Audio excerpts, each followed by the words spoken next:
Hi, my name is Dr. Jess. I'm a physical therapist, brain injury survivor, and founder of Concussion Corner. I want to talk about the Satou Sabally injury that happened tonight during the WNBA Finals, Phoenix versus Las Vegas Aces.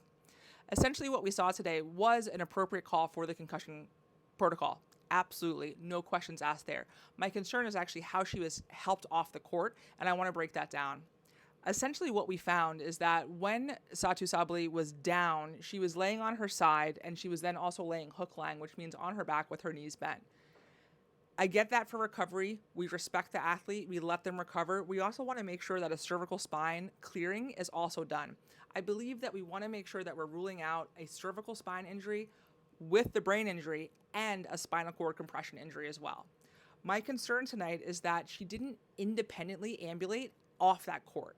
When she was there, she went from sitting when they finally got her up to being lifted up. And we want to see players independently do those things. We don't ever want to lift our players up, even though we want to help them.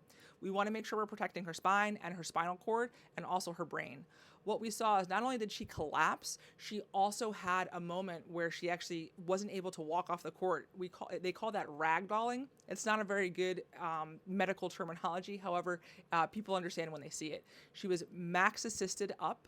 She was max assisted off the court, and she really wasn't ambulating independently off the court. She was kind of being dragged off the court to get her there.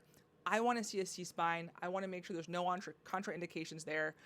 The National Athletic Training Association, the American Physical Therapy Association sports section, and the Concussion and Sport Group all says we have to make sure that we are collaring our patients when there is a suspected C-spine injury or spinal cord injury.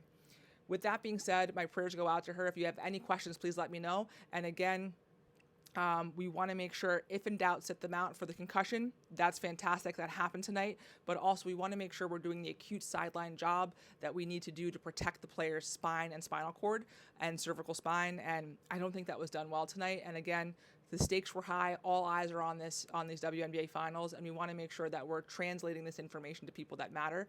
And again, I hope we do better for the future. My prayers go out to Satou Sabally and her family. I hope she gets excellent medical care from here on out, and that she has a speedy recovery. If you have any questions, please let me know. Again, my name is Dr. Jess, physical therapist, brain injury survivor, and founder of Concussion Corner. Take care.